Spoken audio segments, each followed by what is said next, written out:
सत्संग प्रेमी भाइयों तथा धर्मशिला बहनों, सत्संग से बढ़कर कोई पवित्र कर्म नहीं। सत्संग के संबंध में कहा गया है कि यह परमात्मा का निज अंग है। जैसे आपका अंग जो है निज अंग, हाथ पैर नाक कान आपका निज अंग है। मकान आपका निज अंग नहीं है, पैसा आपका निज अंग नहीं है, और जो भी है वो सब आपका निज। ये शरीर हाथ पैर जो है वह आपका निज अंग है। तो परमात्मा का निज अंग जो है सत्संग को कहा गया। जो सत्संग को पकड़ लिया न परमात्मा को पकड़ लिया। साधारण बात नहीं है। इसीलिए बड़े भाग पाइए सत्संग। बड़े भाग जो भी मैंने अच्छाई हम आपको मिली है, कोई धनवान है, कोई गरीब है, कोई सुंदर है, कोई कुरूप है, जो भी अच्छाई हम आपको मिली है भाग से ही मिली है। भाग का मतलब क्या होता है? हिस्सा। कुछ ऐसा कर्म किए हैं कि आप अच्छी परिस्थिति में हैं, कुछ ऐसा जो कर्म किए हैं आप सुंदर हैं, मैंने कुछ कर्म ऐसा हुआ है। तो कर्म करेंगे तभी तो हिस्सा होगा, कर्म करेंगे तो हिस्सा नहीं। इसीलिए कुछ ऐसा कर्म हुआ कि बड़े भाग से संसार की जितनी भी ऐशाराम की चीजें हैं उसको बड़ा भाग नहीं कहा जाएगा। सत्संग को कहा गया है कि बड़े भाग पाइए सत्संग। संसार की पदार्थों चीजों को जो उपलब्धि होती है वह भागहीन को नहीं।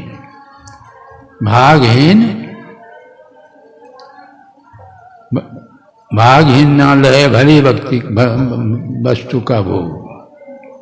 कहते हैं भागहीन को अच्छाई का भोग नहीं होता है। इटली में छुआरे की खेती होती है, बहुत खेती। वहाँ का कौवा सोचता है कि पकेगा तो खूब खाएंगे। अब पकने का समय होता कौवा के मुंह में घाव हो जाता है। वह खाएगा कैसे? किसान जब तोड़ के ले जाते हैं छुआरा, तब कौवा के मुंह का घाव ठीक हो जाता। मतलब भागहीन को अच्छाई का भोग नहीं होता है। आप लोग जो आए हैं ऐसे चले आए नहीं। यहाँ तो हम देखते हैं बराबर सत्संग जो होता है कभी न कभी तो वह ज्ञान प्राप्त होगा ही, वह मोक्ष प्राप्त होगा ही। साधारण बात नहीं है। इतना सत्संग जैसे आपके गांव में होता है, मैं तो घूमता ही रहता। और अभी जो है यहाँ से शुरू किए हैं सत्संग, पुण्यतिथि के उपलक्ष्य में कहिए, और यहाँ के लोगों यहाँ जो अपना अपन श्रद्धा प्रेम अब यहाँ चले दिसंबर तक कार्यक्रम है। दिसंबर तक यहाँ से अब चलेंगे, इधर से जितने जिला करते करते दिल्ली पहुँचेंगे, दिल्ली से फिर पंजाब से हरियाणा, हरियाणा से फिर उत्तर प्रदेश करते करते फिर बिहार में फिर ये प्रारंभ यहाँ से हो रहा है। कहते हैं भागहीन सागर गए जहाँ रतन का खान, कर फेरत घोंगा मिला यही कर्म का खेल का। भागहीन यदि सागर जाएगा तो वहाँ रतन का खान है, तो रतन नहीं लेना चाहिए कि घोंगा। जो भागहीन है तो घोंगे लेगा, जो भागहीन नहीं है उसको रतन मिले। ये परमात्मा का निज अंग है। अरे थोड़ा देर आप यहाँ बैठेंगे सत्संग सुनेंगे तो थोड़ी देर का सत्संग का जो है कम से कम पाप टर जाता है। समझ रहे हैं? पाप टर जाता। गौर से आप सुनते रहिए, देखिए आपके मन में किसी तरह का विचार, काम, क्रोध, लोभ, मोह, किसी तरह का थोड़े देर के लिए, गुरु महाराज कहते थे थोड़े देर के लिए सत्संग यदि इस तरह हो रहा है मानो स्वर्ग में है आप। स्वर्ग से भी प्रकट है, स्वर्ग में भी काम क्रोध लोभ वहाँ भी सताता है। लेकिन है ब्रह्मराज कहते थे कि आप गौर से जो सुनेंगे उसके लिए, ऐसे नहीं होता है। ये परमात्मा की बड़ी कृपा है हम आपके ऊपर। पहले तो सत्संग, तब जो है सत्संगो भी उन्हीं की कृपा से। राम कृपा, जहाँ पर कृपा राम की हुई, पाँव दे यही मार्ग सोई। जहाँ पर राम की भगवान की कृपा होती है वही सत्संग में भाग लेते हैं। बहुत है ना आपके गांव में लोग, आप ही लोग क्यों बराबर आते हैं? तो मतलब कि हम आपके ऊपर विशेष कृपा भगवान की है। फर्स्ट कृपा जब होती है मनुष्य को, भगवान तो ये भगवान की सारी सृष्टि भगवान ने ही बनाया है। बहुत तरह के प्राणी हैं संसार में, सबसे उत्तम जो है मनुष्य शरीर को कहा गया बड़े भाग मानुष तन पावा। पहले बड़े भाग मानुष तन पावा मैं बहुत तरह के प्राणियों में सबसे श्रेष्ठ, आप अपने विचार से विचार कीजिए, सबसे श्रेष्ठ मनुष्य को कहा गया। क्यों? बहुत तरह के प्राणी बनाए हैं, मनुष्य को खास बनाने का मकसद है भगवान का, खास उसका मकसद बनाने का है और बना दिया। जितने इतर प्राणी देखते हैं, इतर प्राणी बुराई का भोग भोगने के लिए इतर प्राणी का शरीर मिलता है, अच्छाई का भोग भोगने के लिए देव शरीर मिलता है, और मनुष्य शरीर जो है अच्छाई का भोग भोग सकते हैं और बुराई के भोग से भी आप बच सकते हैं।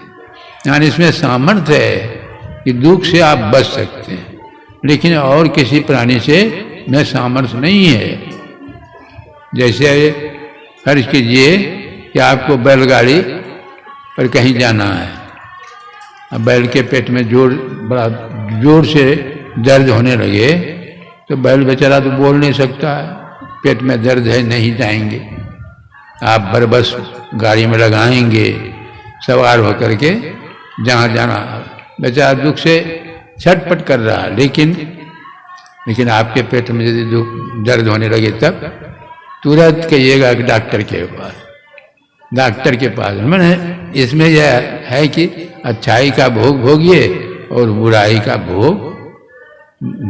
के भोग से भी आप बचिए। बुराई का भोग का नतीजा दुख होता है, बच सकते हैं। ये दोनों, ये जो है इसमें सामर्थ्य है। इसीलिए कभी कभी परमात्मा, सारे जीव तो उन्हीं की संतान है, कहिए सब उन्हीं की संतान है। कभी करी करना नर देही, कभी कभी मौज में आकर के, इसलिए बड़े भाग पाइए, बड़े भाग मानुष तन पावा। और दूसरे नंबर में तब क्या, जब दर्शन कराने का है उनकी इच्छा कि दर्शन जीव को कैसे हो, जीव का कल्याण कैसे हो, जीव सारे दुखों से कैसे छूटे, तो दूसरी कृपा उनकी होती है बड़े भाग पाइए सत्संगा।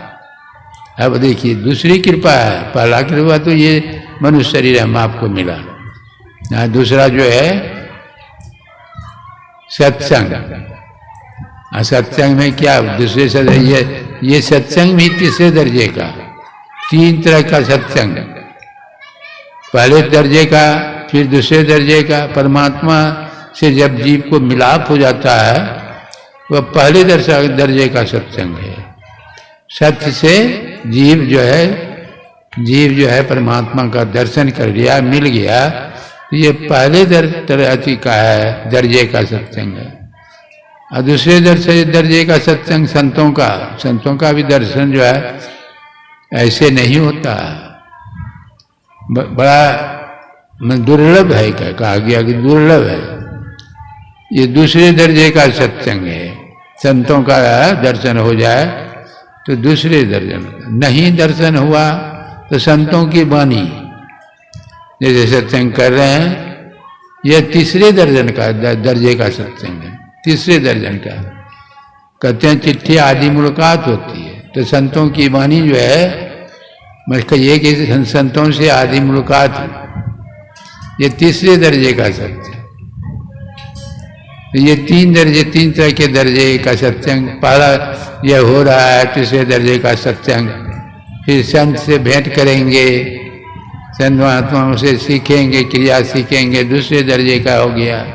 फिर वो क्रिया करते करते जो क्रिया बताए ध्यान करने का, परमात्मा को कैसे प्राप्त किया जाएगा, क्या विधि है, तो ये क्रिया जान करके आप करेंगे, करते करते तब उसको प्राप्त करेंगे। ये अव्वल दर्जन। खाली इतने ऐसा नहीं सोचिए कि ये सुन करके मैंने खाली सुन लेने से काम चल जाएगा, नहीं, सुनी समझाइए। क्या कहते हैं? सुनना और समझना। सुनी समझाई जन मुदित मन, प्रसन्नचित होकर के। कैसे सुनना है? सुनने का भी ढंग होता है। मम गुण गावत पुलक शरीरा, गदगद गिरा नयन वह नीरा।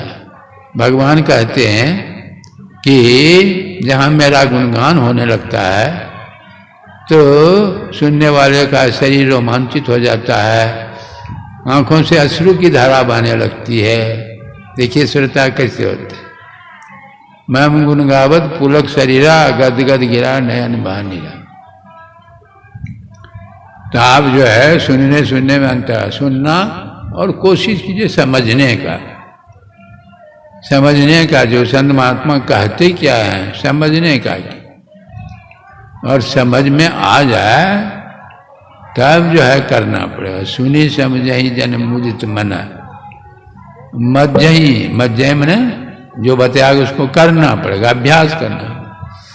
मज्जही अत्यनुराग। अरे कपड़ा जब गंदा हो जाता है ना, साबुन दे करके पहने साफ करता है गंदा। अब मन जो साफ, मन गंदा हो जाता है तो कोई उपाय है बाहर में साफ करने का? तीर्थों धामों में जाइए, कहीं जाइए, मन का मैल चला जाता है। भले आप गंगा में स्नान करेंगे तो शरीर का मैल जाएगा, शरीर का मैल जाएगा, लेकिन मन का मैल हरिद्वार जाइए, वृंदावन मत, कहीं द्वारकापुरी, कहीं जाइए, कहीं जाइए, मन का मैल नहीं जाता। थोड़ी देर के लिए वहाँ की भूमि जो है, तीर्थ भूमि किसको कहा? उस भूमि में संतों की धूलि का स्पर्श हुआ। जैसे मथुरा जाते हैं, वृंदावन, अयोध्या जाते हैं, संत या भगवंत। संत भगवंत एक ही कोटि के होते हैं।